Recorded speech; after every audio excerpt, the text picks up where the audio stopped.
Good morning, everybody. Welcome to our first presentation with Mother Road Media. My name is Tom Saluzzo, President, Curator, Historian, Chief Bottle Washer of the Museum of the Great Wars, which is located here in Kingman, Arizona.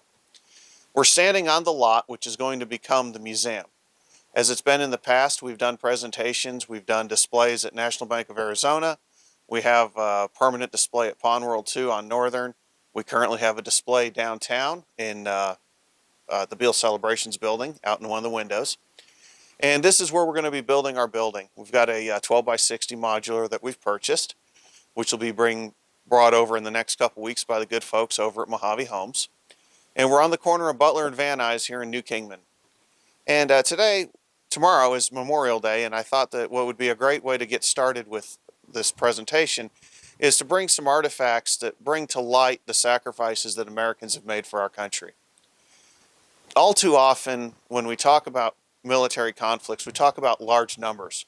We speak about statistics, big things, 400,000 Americans, 33 million Soviets. And as Joseph Stalin said, one death is a tragedy, a million deaths is a statistic. And I find it important that we actually learn a little bit about each individual, and it makes things seem a little bit more real. So today I've brought three of my favorite artifacts with us. And the first one that we have here is actually a cigarette case that belonged to Corporal Ralph E. Armstrong. Now, Ralph Armstrong was enlisted in the United States Army in 1938. He was from Hagerstown, Maryland. And this cigarette case is something that he acquired at the PX in the Philippines. He was in the Philippines when the Japanese attacked. He retreated with the American Army and ended up on the Bataan Peninsula. This particular cigarette case was with Ralph while they were on the Bataan Death March. Now, the Bataan Death March is one of those things that we cannot discuss history without discussing it. It was a terrible tragedy, and it introduced the Americans to the brutality of how men who surrendered to the Japanese would be treated. Sadly, Corporal Armstrong did not survive Japanese captivity. He died in December of 1942 in China. That's where his group of soldiers were shipped to.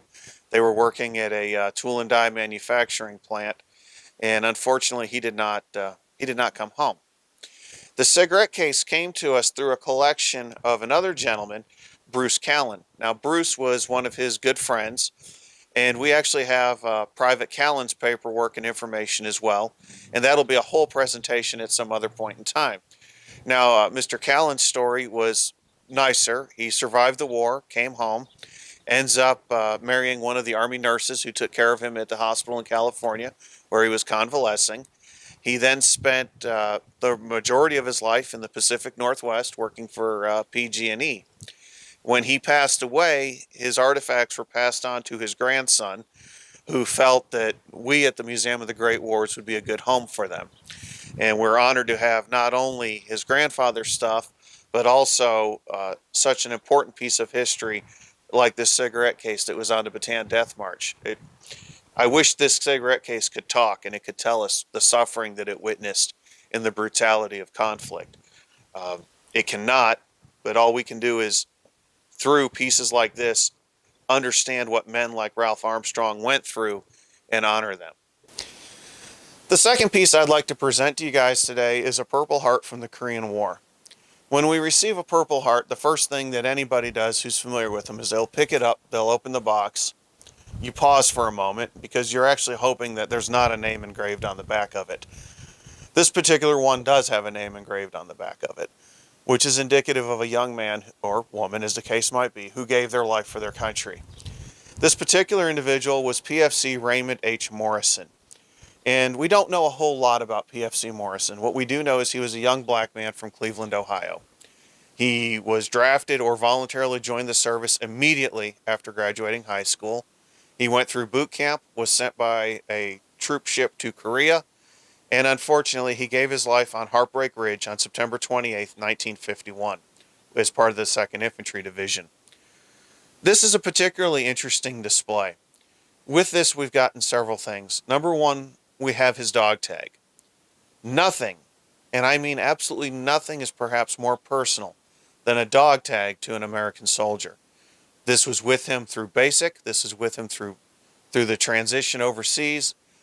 This dog tag was with this soldier when he was killed in action. This dog tag left the States, went to Korea, and came home. To have that and to hold it and to touch it is truly an honor. We also have his Purple Heart, which was awarded to his family. What's particularly interesting about this is that whether or not his family did not want a ceremony, whether or not they were not offered a ceremony because he was an enlisted soldier as opposed to an officer, I'm not sure. However, this medal was actually not presented to the family. It was mailed to the family.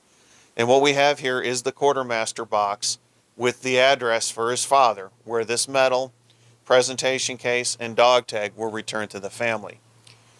Sadly, both of his parents died in the 1970s. And what we find is we start trying to research individuals. Certain things are easier to research than others. A lot of your older, smaller newspapers, and being from the Cleveland area, this more than likely would have been published in a black-owned newspaper. It would have been something that had a smaller distribution, and it's something that most likely has not been digitalized. So we searched newspaper.com. We're trying to hopefully unearth things, and it would be really awesome to be able to find a photo of this soldier to add into this display in this memorial. But for right now, we don't have that. But what we do know is that we have his life here. We honor him. And a lot of times when I do presentations, I take Raymond with me. And I put him on the front seat of the car. And he's an awesome wingman. And he's gone, but he has certainly never forgotten. And now we're going to conclude with one of perhaps the most interesting pieces we have. One of the most humbling to own. And what we have before us is the telegraph. Now, when people would find out that their loved ones were killed in action, they didn't receive a letter or a phone call. They received a telegram just like this one right here. What's interesting about this particular story is we know actually quite a bit about this young man, Francis Peter Green. He was from Iowa. He enlisted in the United States Navy in 1938, which seems like a pretty good thing to do to get out of Iowa.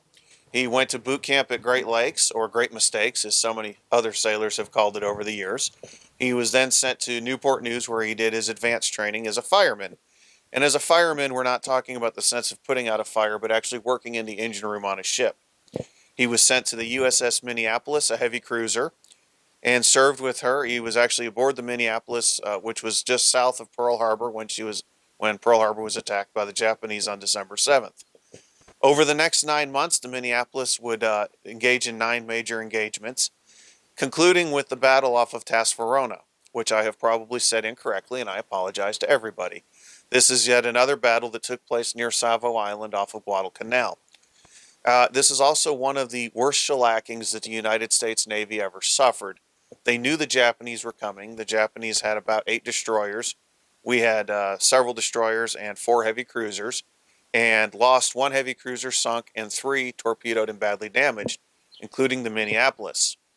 Over the next several months, the Minneapolis, through one repair after another, from one base to another, finally made her way back to California, where young Mr. Green was given leave, came back to Iowa, and married his high school sweetheart, Velma. They were married. Apparently they did what people do when they got married, because 9 months later she had a child. While she was having her child, he was serving on the USS Guadalcanal in the Atlantic.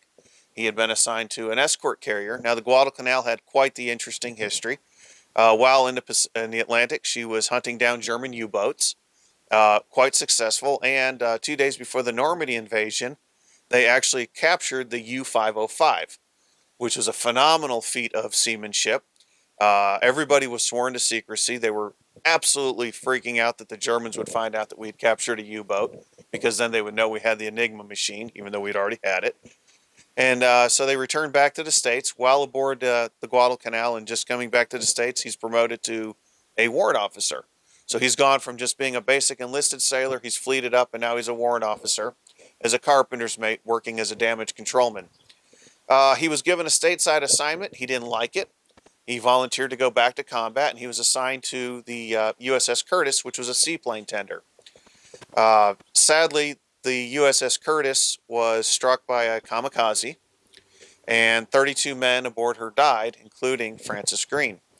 What makes this tragedy even worse is that Velma did not find out until 5 days after she had celebrated her second wedding anniversary that she was now a war widow. Now, these telegrams, and this is a real telegram, this isn't a reproduction, this isn't a copy, this is the actual document that a woman received telling her that her husband wasn't coming home from war. And when you would get a telegram, there's no return address on it. You can see the envelope is right here. So you have to open it to unfortunately find out, is it good news or is it bad news? We have some that have phenomenal news in them, especially at the end of the war. We have one that we'll be sharing with you in a later piece where the telegram reads, "Dad, we're home. Get out my civvies. I'm never wearing a sailor's uniform again."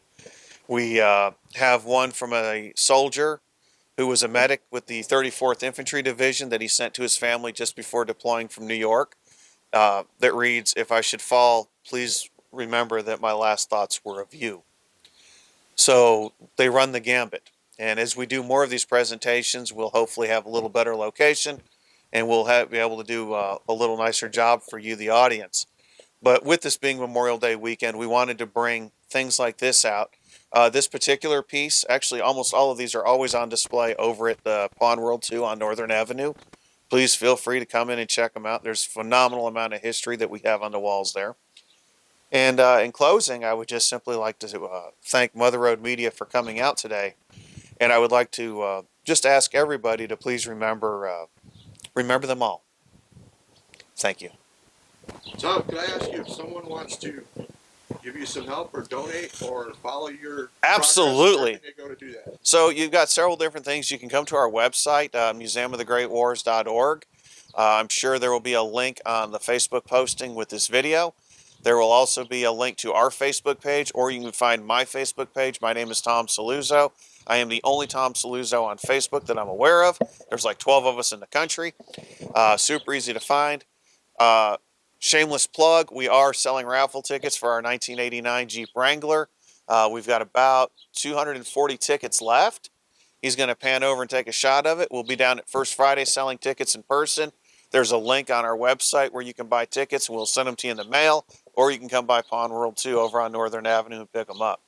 And then, let's say, just look for more great things coming from us in the future. But we really appreciate the community support, and I mean that because even today I was at the swap meet this morning, and I've got people coming up going, "Hey, we've got these World War II Life magazines. Can you use these for the museum?" "Sure we can." "Okay, I don't want any money. We just want to help."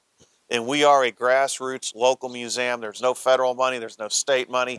Everything that we've raised either come out of my pocket or individuals who've handed us $5 or $10 or local business.